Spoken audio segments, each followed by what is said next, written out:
Panoorin natin, basahin ko muna yung post tungkol kay Glock Glock 9 na pinagbawalan kantahin yung upuan sa show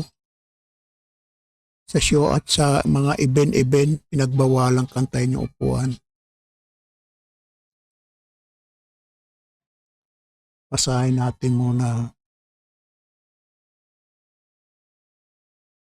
I think para makita mo yung hindi ka na kukulangin pa sa kahit anong motivation to write a song at makapag-relay ng message sa ibang tao. Doon ko nasulat ang upuan.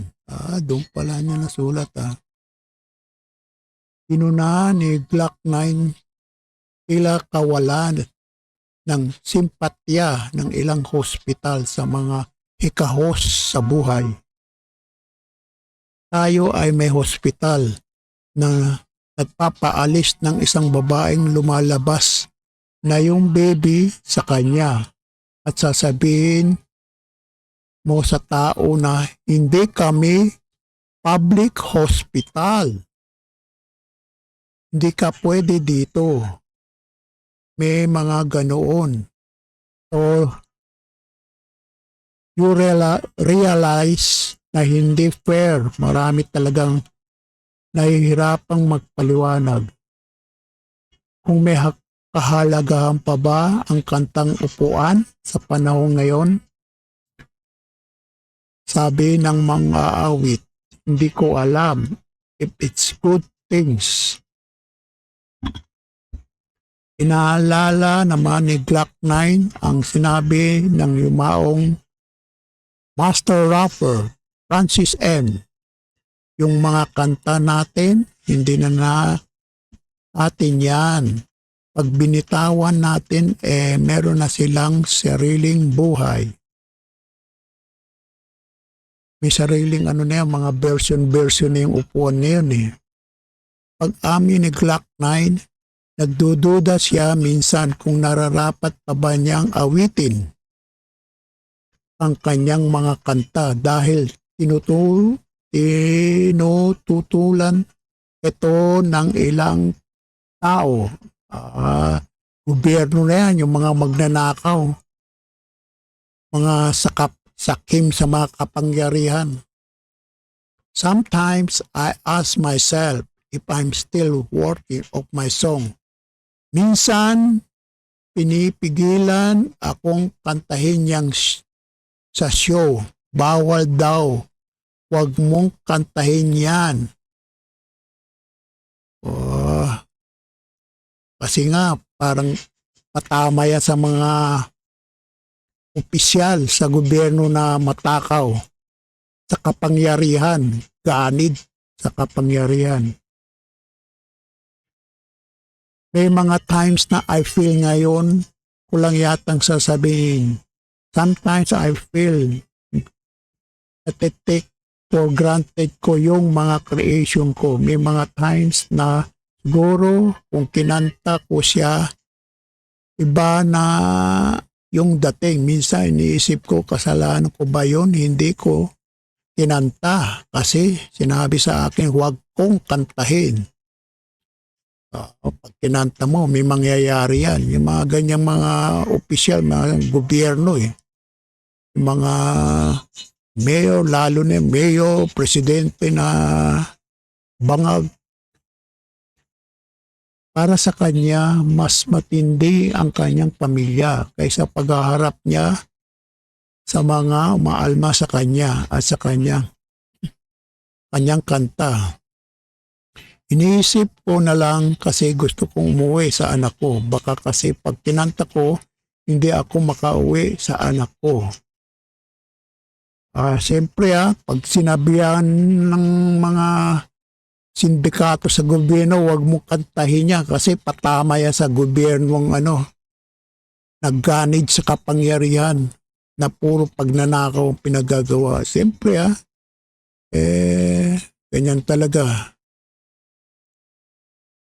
Malapit na yung martial law siguro. Sino kaya yang Sino kaya yung, ano ba yan? Gobyerno na pinagbabawal na kumanta. Kantahin niyang upuan yan. Marami yan. Congressman, mga mayor, ano pa,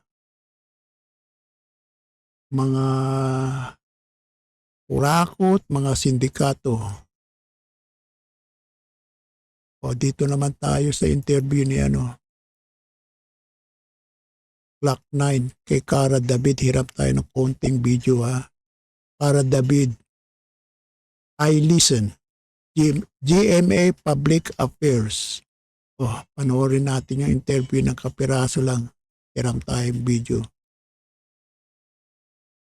Anong motivation to write songs and makapag-relay ng message sa ibang tao.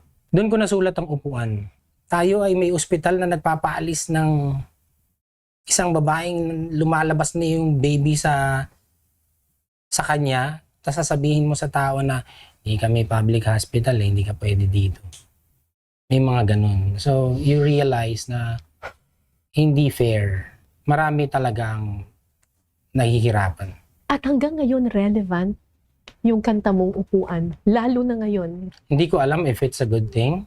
I know. It's not a good thing na relevant yung Yeah. yung upuan with what's happening in politics. Dumadating sa point na iniisip ko like yung song na upuan. Sabi ni Sir Kick sa akin, yung mga kanta natin, hindi na atin yan pag binitawan natin eh. Totoo. Meron na silang sariling buhay nila. Totoo. And sometimes, I ask myself if I'm still worthy of my song. Ako, Minsan pinipigilan akong kantahin yan eh, sa show. bakit? Bawal daw. Huwag mo kakantahin yun ah. May mga times na Huwag mong kantahin yan ha. Kung gusto mong pang umuwi ng buhay. Indikato talaga sa gobyerno. I feel, ngayon ko lang yata sasabihin to, sometimes I feel nati-take for granted ko yung mga creations ko. May mga times na sana, siguro kung kinanta ko siya, iba yung dating. Minsan iniisip ko, kasalanan ko ba yun na hindi ko kinanta? Dahil sinabi sa akin na wag kong kantahin. Iniisip ko na lang kasi gusto kong umuwi sa anak ko eh. Baka kasi pag kinanta ko, hindi ako makauwi sa anak ko. And whether kinanta mo, Siyempre, huwag mo na lang kantahin. Iba talaga sindikato, mga demonyo yan. Baka hindi ka pa makauwi. Tama yung decision mo. Clock 9. or hindi, kinakanta namin lahat at alam naman natin. Yung mga bagay na ganyan, kahit na ilang beses nilang itago, hindi naman siya talaga matatago. Ganon. Talaga, hindi nila may tatago yung ibig sabihin ng upuan yan. Ha? Kahit ako, kinakanta-kanta ko yan eh. Salamat, GMA Public Affairs. I listen. Cara David.